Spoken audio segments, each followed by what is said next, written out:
Box office దగ్గర సరైన cinema వచ్చి చాలా టైమే అవుతుంది. మార్చ్ ఎండింగ్ లో వచ్చిన టిల్లు స్క్వేర్ సినిమా తర్వాత ఆల్మోస్ట్ నెలన్నరగా కంప్లీట్ గా డ్రై సీజన్ నడుస్తుంది టాలీవుడ్ లో. ఇలాంటి టైంలో ఎలక్షన్స్ కూడా ఉండటంతో అన్ని సినిమాలు కూడా రిలీజ్ లను పోస్ట్ పోన్ చేసుకోగా రీసెంట్ గా ఎలక్షన్స్ కంప్లీట్ అయ్యాయి. సమ్మర్ సీజన్ లో తీవ్రంగా నిరాశపరుస్తూ సాగిన డ్రై సీజన్ ఇప్పుడు ఎండ్ కార్డ్ పడి వరుసపెట్టి సినిమాలు వస్తాయనుకున్న ఎలక్షన్స్ కంప్లీట్ అయినా కానీ మంచి డేట్ ను వదులుకున్నారు చాలా మంది సినిమా మేకర్స్.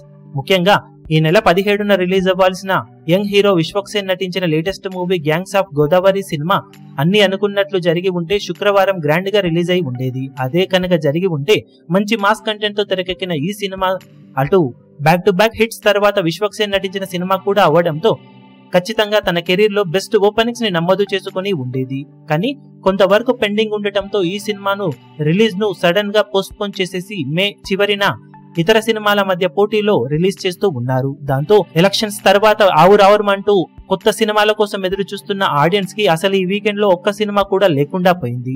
కొన్ని రీ రిలీజ్ సినిమాలు ఉన్నప్పటికీ కూడా కొత్త సినిమా రిలీజ్ అయితే ఉండే హవానే వేరు. దాంతో ఒక మంచి అవకాశాన్ని విశ్వక్సేన్ ఈ సినిమాతో కోల్పోయాడని చెప్పవచ్చు. దాంతో ఇక మే ఎండ్ లో ఇతర సినిమాల మధ్య పోటీలో ఎలాంటి ఓపెనింగ్స్ ని అందుకుంటాడన్నది ఆసక్తికరంగా మారింది.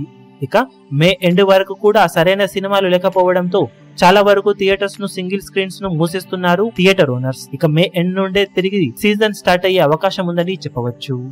ఈ వీడియో మీకు నచ్చినట్లయితే లైక్ చేయండి, షేర్ చేయండి, ఛానల్ ను సబ్స్క్రైబ్ చేయడం మాత్రం మరవకండి. ఏ చిన్న అప్డేట్ ను మిస్ అవ్వకూడదు అనుకుంటే బెల్ ఐకాన్ ను ప్రెస్ చేయండి.